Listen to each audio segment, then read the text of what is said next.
Hi, I'm Erica Gilliam. I'm a watercolor artist and I'm a local here in Bloomington. Normal, I grew up here, went to Normal Community, and I moved around a lot after, but I've come back home in the last few years. I started painting when I was, in high school.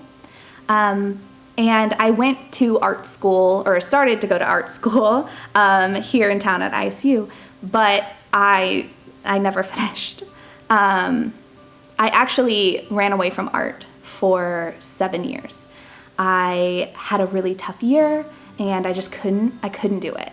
And so about 3 years ago, I picked it back up. And it was basically after I tried everything else, I came back to it. And it took a while for me to find the style that I have.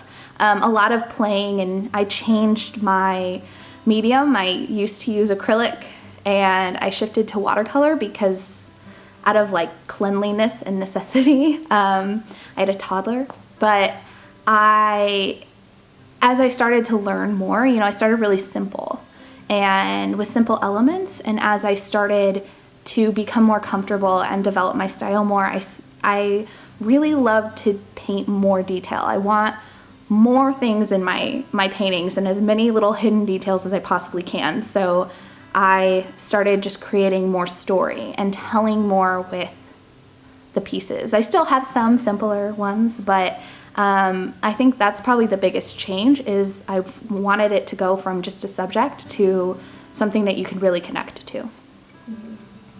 Yeah, I have a lot of spiritual references, and I kind of pull from my own experiences as well as the things that I see around me. I have spiritual references in my work from my own experiences. I love things like the moon and kind of looking at our connection to cycles and who we are. And I love kind of looking at different cultures and how their lives were spiritually and kind of bringing elements of those in and going with my own personal spiritual journey to pull references and elements. I love to throw in things like astrology or just random details that you wouldn't notice, like things in the stars or whatever of my work. So it's kind of a personal journey, but also looking at, there is a lot of symbolism in my work. And I definitely think of the animals and the creatures that I paint as these symbols. Sometimes it's very apparent. It might be more astrological, and that's really the focus of the piece. But sometimes it's maybe a little bit more subtle, and it might start with something that I just want to paint.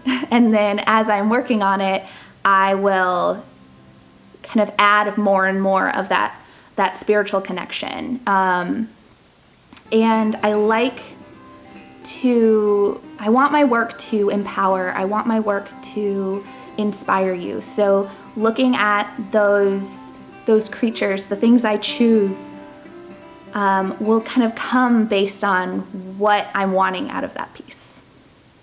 My hope for the people who come to see my work is that they'll kind of feel like they're transported into another world. That even though a lot of the elements are real creatures that exist in our real world, just maybe painted in a more fantastical way, I think I want people to feel inspired, to feel like they can look at the world outside a little bit differently and pay attention to the details that are around them, and to really connect with those little details that I have in my work. But mostly I just want you to feel like for a moment the world is just a little bit more magical than what we sometimes see. Yeah, it really is. I really like to kind of tap into our emotional connection to things, not only real and fantasy creatures, but also just nature as a whole. I'm a huge nature fanatic. I have 150 houseplants, and like I surround myself with it and garden and all of that. So for me, it's really about extending our emotional connection to those things and really getting kind of lost in those details and feeling that exploration and adventure out of it. Moon water is water that I have placed outside on a full moon or new moon. So many believe that there is some kind of energy that comes from the moon. I like the natural connection to it, where this isn't just water I went to my sink and got, but it was intentionally created and prepared for those pieces. And I just have jars of it all over my house. When I'm working, I really focus on my ritual around my paintings. So I will create that environment, and I have different things. I'll light candles and I'll surround myself. I might burn sage or things like that, so that I can kind of create this ritual, be prepared emotionally and mentally, and then I'll get lost in it and I can sit and work on it for hours. For a long time, it wasn't sacred. It was just, I liked to paint and I was a painter. That's what I did. And but I would start something and never finish it. I would start painting a piece and I was never emotionally connected to it. So I started to make this more intentional and make this entire process from start to finish more sacred for me.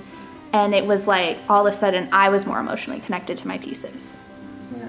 Growing up, I came to the McLean County Arts Center for inspiration.